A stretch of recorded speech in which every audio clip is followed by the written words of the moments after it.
Welcome, ladies and gentlemen, to another explosive edition of Riot. We got a stacked card tonight, and it's all leading up to what a hell of a main event. But before we get there, let's talk about what's on deck for tonight. It's a clash of titans, as Samu goes one-on-one with a man who took out Prince Iaukea and paraded around with his bloody necklace, Sabu. You can bet Haku and Samu are looking for revenge, and it's going to get ugly. But that's not all. We've got the final match of our breakout tournament, where CM Punk will face off against Shelton Benjamin to crown the first ever Metropolitan champion. Two of the hottest rising stars in the business are going head-to-head, and only one will walk away with the prestigious title. And if that wasn't enough, the legendary Ric Flair teams up with Arn Anderson to take on the APA. The Dangerous Alliance thought they could run roughshod over this place, but the Nature Boy isn't about to let that happen. And in tonight's main event, it's a match that got everyone talking. The Green Meanie will defend his national championship against the Olympic gold medalist, Kurt Angle. After what Angle said last week, you know this one's going to be personal. Buckle up, folks. This is Riot, and it's about to get wild here.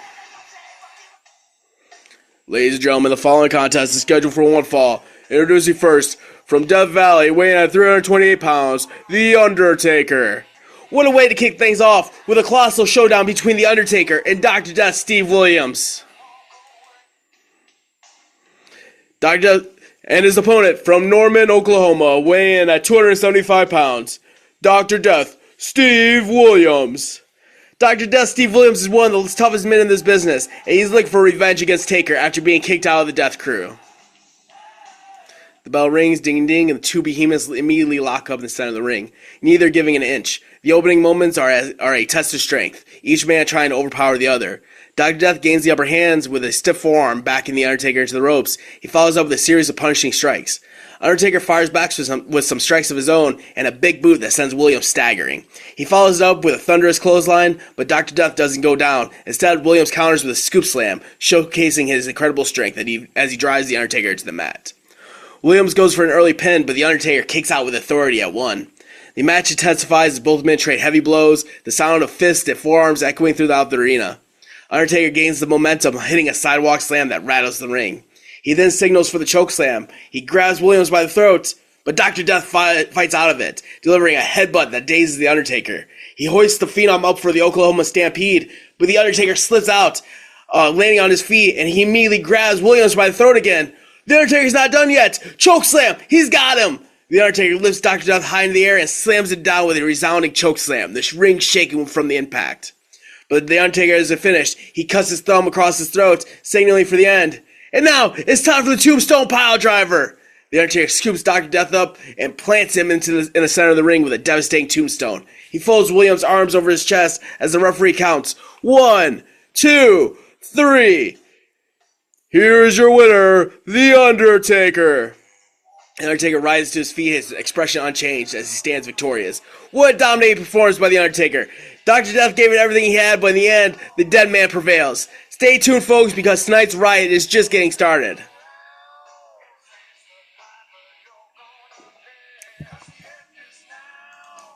Come back for segment 2. The camera cuts to the backstage area where the Lucha Legion, Psychosis, Hushin Thunder Liger, and Juventud Guerrera are standing together. Psychosis takes the lead. These last few weeks, the Unholy Coven made their presence felt at our expense. They think they can intimidate us, but they forget who they're dealing with. We are the Lucha Legion, and we don't back down from anyone. Juventud Guerrera steps forward, nodding in agreement. That's right, Kane, Leviathan, Christopher Daniels, you may have your dark powers, your sinister minister, but we have something you can't match. Our heart, our pride, and the spirit of Lucha Libre. Hushin Liger adds his voice to the mix with subtitles underneath. We've all fought over the world, all over the world. Face the best of the best, and next week we're ready to take on the Unholy Coven in a battle that will shake the very foundations of this company. Psychosis stares in the camera. Next week, we're challenging Kane, Leviathan, and Christopher Daniels to a 6-man tag team match. The Lucha Legion versus the Unholy Coven. Let's see how powerful you really are when you have to face us in the ring. Juventud raises his fist, fired up. We're not afraid of the dark, and we're sure as hell not afraid of you. Jushin Liger nods, the subtitles reading. Next week, the Unholy Coven will learn that there's nothing more powerful than the unity of Lucha Libre. We're coming for you. The camera zooms in on Psychosis and delivers the final words of challenge. Prepare yourself, because next week, the Lucha Legion is going to show the Unholy Coven why we're the future of Renegade Wrestling. The segment ends with Lucha Legion standing tall, united, and ready for the battle that waits. Come back for segment 3. Michael Buffer's in the ring.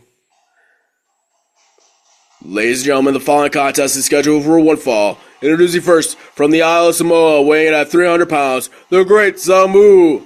The crowd boos as the Great Samu's music hits. The Samoan powerhouse steps out on the stage, his expression fierce and focused. He's here to exact revenge for what Sabu did to Prince Iaukea, and the energy of the arena reflects it.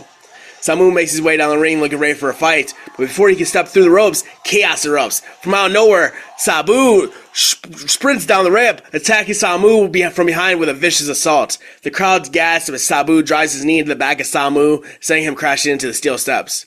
Sabu has ambushed Samu before the match even started. This is absolute mayhem. Sabu, a wild look in his eyes, pulls Samu up by his hair, and he smashes the Great Samu's head into the steel steps repeatedly. The Great Samu tries to fight back, but Sabu is merciless, showing no mercy as he pummels Samu with forearms and kicks. The referee rushes down to try and gain control, but Sabu shoves him away, focusing entirely on dismantling the Great Samu. Sabu grabs a steel chair from ringside and begins slamming it onto Samu and the steps, each shot echoing throughout the arena. Sabu is out of control. He's not here to wrestle. He's here to destroy Samu. The assault continues as Sabu sets the chair on the ground and drags Samu over. He lifts Samu up and delivers a brutal DDT onto the chair, leaving Samu motionless on the floor. Suddenly, the crowd erupts as Haku bursts from the curtain, sprinting down the ramp with a look of rage on his face. Sabu notices Haku's approach, quickly rolls off of Samu, and backs away. Haku moves to Samu's side as Sabu quickly escapes, hopping over the barricade and disappearing in the crowd. Haku kneels over Samu, checking on his fallen ally, his eyes filled with fury. Sabu has crossed the line tonight. He's taken out the Great Samu in a premeditated attack. But Haku is here, and you can bet this is over, not by a long shot. The segment ends with Haku supporting Samu as they make their way back up the red entrance ramp, while the camera captures the enraged expression on Haku's face. The battle is far from over. The Samoan Warriors will no doubt be seeking payback on Sabu in the near future. Come back for segment 4. Ladies and gentlemen, it is time for an announcement that could change the landscape of Riot. We're about to find out who Sting's next challenger will be. The crowd gives a mixed reaction as the acting commissioner, James Cornette, steps out onto the ramp with a microphone in hand. Cornette, dressed in his trademark suit, walks to the ring with purpose. He gets to the ring. Ladies and gentlemen, as you all know, Sting has proven time and time again that he's one of the greatest Renegade World Champions we have ever seen. But we're not here to dwell on the past. We're here to talk about the future, and that future is at World at War, where Sting will defend his title against... Before Cornette can finish the sentence, Paul Heyman steps out onto the ramp. The crowd erupts in boos as Heyman walks out on the stage, flanked by the Dangerous Alliance, Stone Cold Steve Austin, Fit Finlay, and the APA. What is Paul Heyman doing here? He's supposed to be suspended.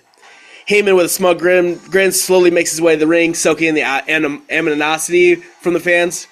He has a leather briefcase in one hand and a microphone in the other. The Dangerous Alliance follows closely behind.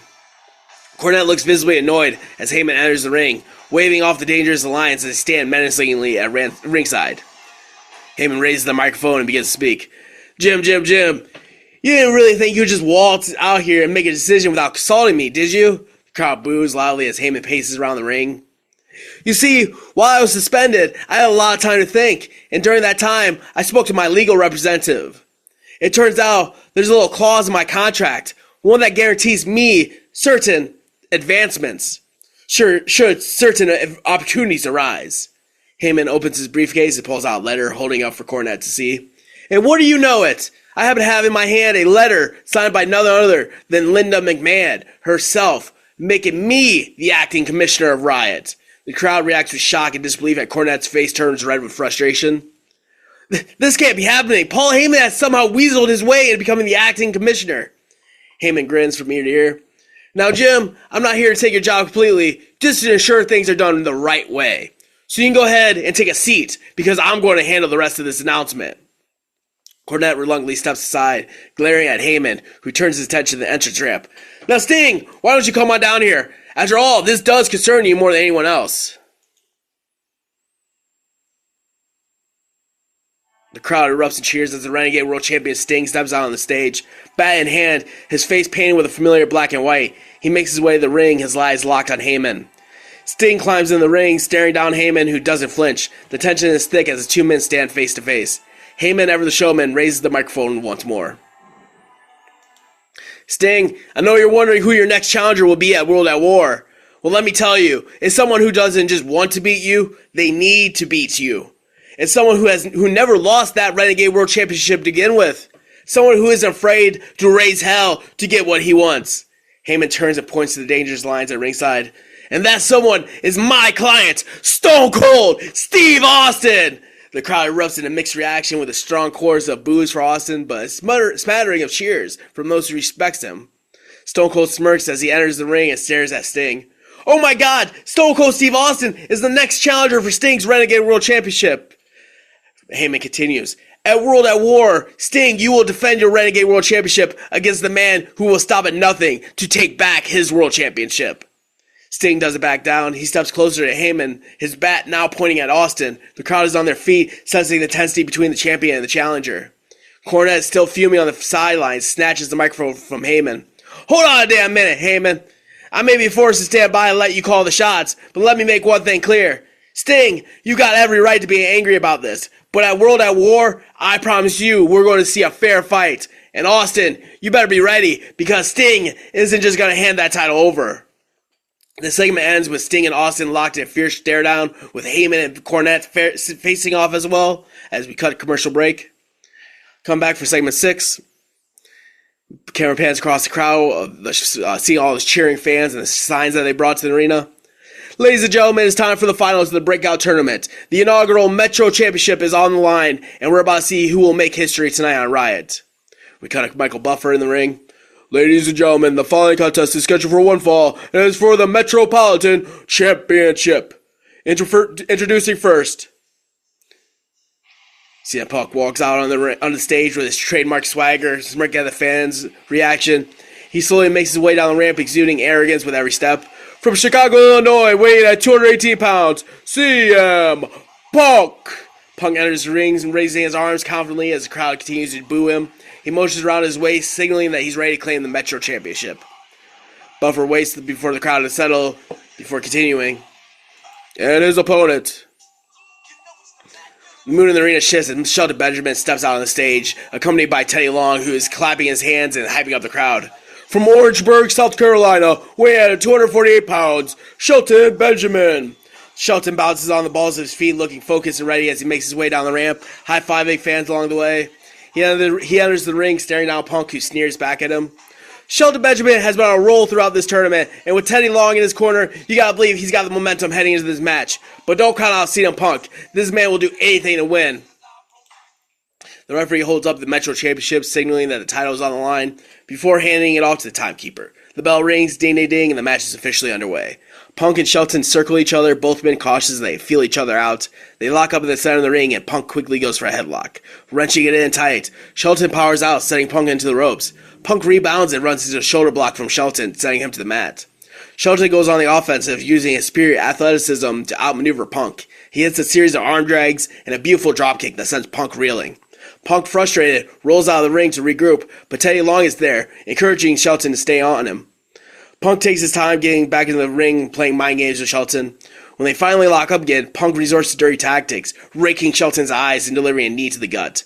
Punk takes control, methodically wearing Shelton down with a submission hold and a well-placed strikes. The crowd rallies behind Shelton, chanting his names as Punk arrogantly mocks them, taking time to taunt the audience while keeping Shelton grounded. Punk goes for a quick pin after a neckbreaker, but Shelton kicks out at 2, showing his resilience. Punk starts getting more aggressive, hitting Shelton with a stiff kick to his chest, backing him into the corner. Punk climbs the ropes and sets Shelton up for a superplex, but Shelton fights back, delivering body shots that stun Punk. Shelton pushes Punk off the top ropes, and the crowd comes alive as Shelton stands on the top turnbuckle. Shelton leaps off the top turnbuckle with a massive crossbody that takes Punk down. He goes for the cover. 1, 2, but Punk kicks out. Teddy Long pounds the apron, urging Shelton to keep on the pressure. Punk and Shelton go back and forth, each man pulling out all the stops. Punk goes for the GTS, but Shelton slips out and counters with a T-bone suplex, and he goes for the pin. 1, 2, but Punk kicks out. Frustrated, Punk resorts to desperate measures. He pulls out brass knuckles from his tights, attempting to use them while the referee's back is turned. But before he can strike, Teddy Long jumps on the apron, alerting the referee. The ref catches Punk with the knuckles and forces him to drop them, threatening to disqualify him. With Punk distracted, Shelton sees his opportunity. He hits Punk with a spinning heel kick, followed up by a picture-perfect pay dirt. The crowd erupts as Shelton goes for the pin. 1, 2, 3, ding, ding, ding! Bell rings, the crowd explodes with cheers as Shelton Benjamin is declared the winner. Here is your winner and new Metropolitan Champion, Shelton Benjamin. The referee hands Shelton the Metro Championship. Shelton holds the titles tight, tears of joy in his eyes as the crowd chants his name. Shelton, Shelton. Teddy Long enters the ring, embracing Shelton and raising his arm in victory. Shelton Benjamin has done it. He is the first ever Metropolitan Champion, and what a victory it was. The sky's the limit for this young man. Shelton climbs the turnbuckle, holding the Metro Championship aloft as the crowd continues to cheer. CM Punk rolls out of the ring, seething with anger as he glares back at the celebrating Shelton. The camera captures Shelton and Teddy Long standing tall in the ring as we cut commercial break.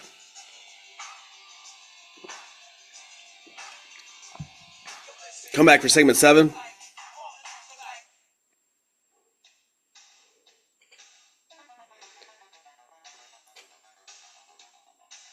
The camera cuts to the entrance ramp where Owen Hart walks out to cheers the crowd with a microphone in hand. He gets in the ring.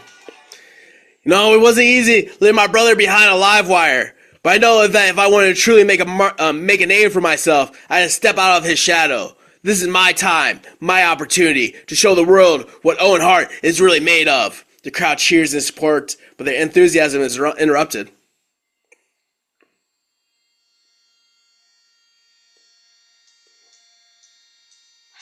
Brian Pillman, flanked by Daphne and Rhino, saunters out with a sly grin on his face. Pillman grabs a microphone and addresses Owen Hart as he gets in the ring. Owen, you and I go way back, man. We trained together in the Hart family dungeon. I learned the ropes side by side. But let me give you some advice. Don't make the same mistakes Jim Neidhart made. He thought he could go it alone too, but look at him now, faded into obscurity while the flock rises. You have a chance, Owen. Join us, and together we can dominate Riot. Don't be a fool. Owen shakes his head, stepping back and raising the microphone to his lips. I'm no follower, Pillman. I'm not going to throw away everything I've worked for just to be another one of Raven's lackeys. You can take your offer and shove it. I'm here to prove myself on my own terms. Pillman's expression hardens. Suddenly he lunges forwards and catches Owen off guard with a cheap shot with the microphone. The rest of the flock, Daphne and Rhino, quickly join in, overwhelming Owen in a vicious beatdown. Owen tries to fight back, but the numbers game is too much, just as the assault reaches its peak. X-Pac, the national champion Green Meanie, and the national tag team champions Edge and Christian sprint down the ramp, sliding into the ring to even the odds. The flock quickly scatters, retreating through the crowd as DX help Owen to his feet. Owen looks around at the members of DX, nodding in gratitude as the crowd cheers for them. DX stares down the flock as they retreat, sending the clear message that this war is far from over. This is going to be intense at World at War when DX and the flock step forward in War Games. But we got to go commercial break, folks, because up next we have Ric Flair and Arn Anderson versus the APA. Stay tuned. Cut a commercial break. Come back to segment 8. Ladies and gentlemen, the following tag team contest is scheduled for one fall. Introducing first, accompanied by Marlena, the Nitro Boy, Ric Flair, and the Enforcer, Arn Anderson. Flair and Anderson makes their way to the ring. Flair is all charisma, striding down the aisle with his trademark confidence, while Anderson follows with his usual demeanor. Marlena walks alongside them, adding a touch of elegance to the duo. Once in the ring, Flair spins around, arms stretched out, shouting his signature, "Woo!" as the crowd responds in kind. And their opponents, representing the Dangerous Alliance, Farooq and Bradshaw, the Acolytes Protection Agency, the APA. Farooq and Bradshaw march to the ring with purpose. They waste no time getting in the ring, staring down Flair and Anderson from across it. Their focus unshakable. The bell rings, ding ding. The match begins with Flair and Bradshaw locking up at the center of the ring. Flair uses veteran instincts to gain the upper hand, targeting Bradshaw's legs with a series of knee strikes and hitting some chops on Bradshaw. Bradshaw powers through, however, and soon enough the match turns into a hard-hitting brawl, with both teams trading heavy blows. Anderson gets to tag in, and as he tags in, he suddenly turns, and he hits Flair with a spinebuster. The crowd gasps in disbelief as Anderson stands over his longtime friend, his face cold and unfeeling. Marlena is in shock as on the outside, not believing what she just saw. Devin's beside himself. What the hell is Anderson doing?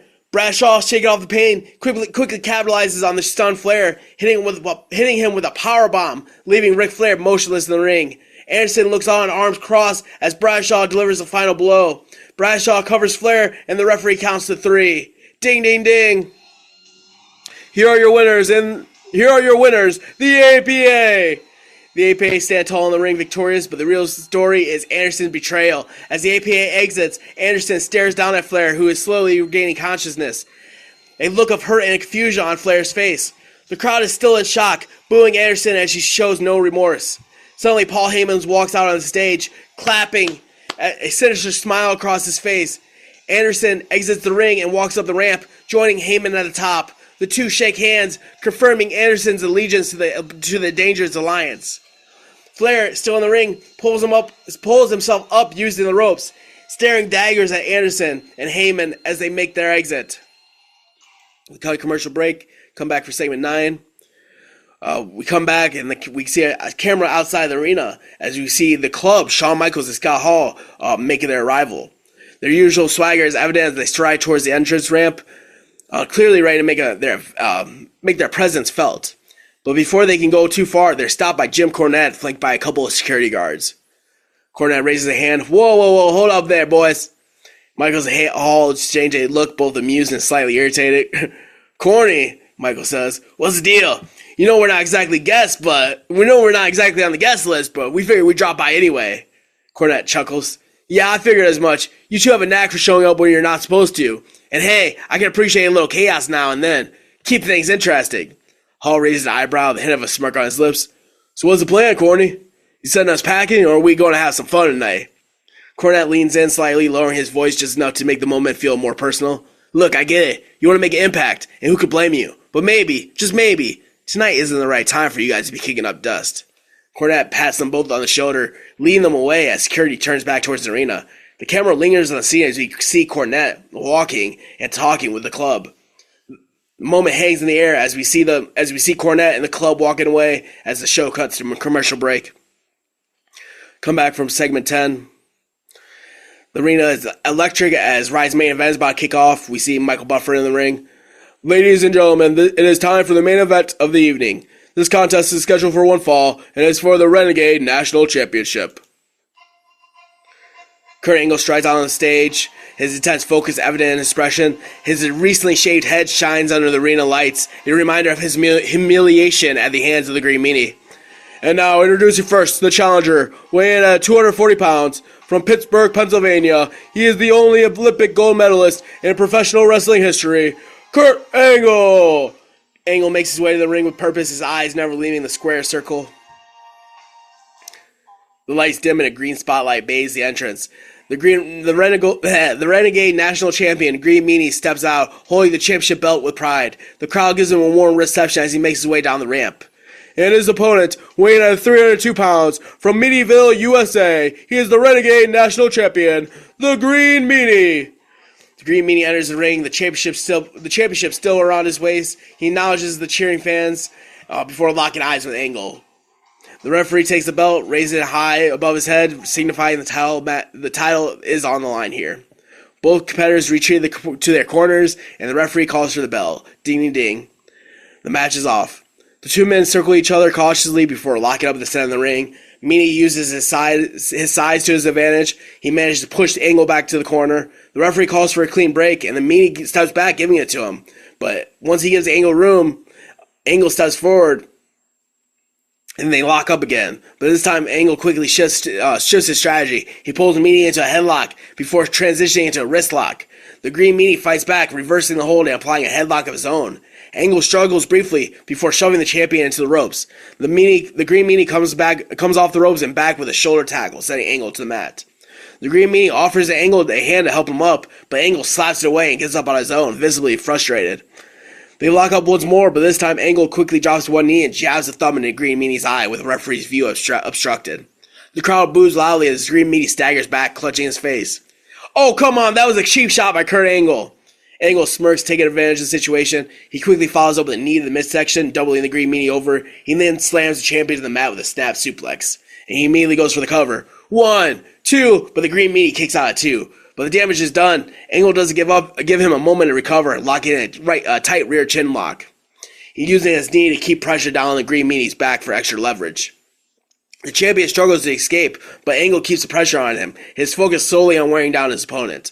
The crowd rallies behind the Green Meanie, chanting his name, Meanie, Meanie. The sport gives him strength to fight back. The Green Meanie manages to get to his feet, throwing elbows into Angle's midsection to break free. He hits the ropes and comes back with a flying forearm that catches Angle off guard and knocking him to the mat. Green Meanie begins to build momentum, hitting Angle with a series of clotheslines and a body slam. He signals to the crowd that he's going for the Meanie Salt as he climbs the turnbuckle. The Green Meanie is looking for it. He's looking to put Kurt Angle away with a Meanie Salt. The Green Meanie climbs the top rope and launches himself in the air, flipping backwards in an attempt to hit the Meanie Salt. But at the last second, Angle rolls out of the way, and the Green Meanie crashes hard on the mat. Angle quickly capitalizes, pulling Meanie to his feet and hitting a devastating Angle slam, driving the champion into the match with authority. The Angle doesn't go for the cover right away. Instead, he grabs the Green Meanie's ankle and locks in the ankle lock, twisting it with a sadistic grin on his face. The Green Meanie struggles in pain, trying to reach the ropes, but Angle drags him back into the center of the ring, and he drops down, wrapping his legs around Meanie's leg as he wrenches in the ankle lock with more pressure. With no other options, the Green Meanie has no choice but to tap out. The referee calls for the bell. Ding, ding, ding. Ladies and gentlemen, the winner of this match by submission and new Renegade National Champion, Kurt Angle. Angle releases the hold and snatches the championship belt from the referee, raising it high above his head as the crowd continues to boo. The Green Meanie is left writhing in pain on the mat. His championship reign ended by Angle's underhanded tactics. Kurt Angle is the new national champion. What a match. What a night. We have a new Metropolitan champion, a new national champion. Heyman has taken over, and Owen Hart has arrived. That's all we have time for tonight, though, folks. But tune in next week for another episode of the Wednesday Night Riot. Good night. As Riot comes to a close, the final image is of Kurt Angle standing tall in the ring, with the Renegade National Championship draped over his shoulder as confetti falls from the sky.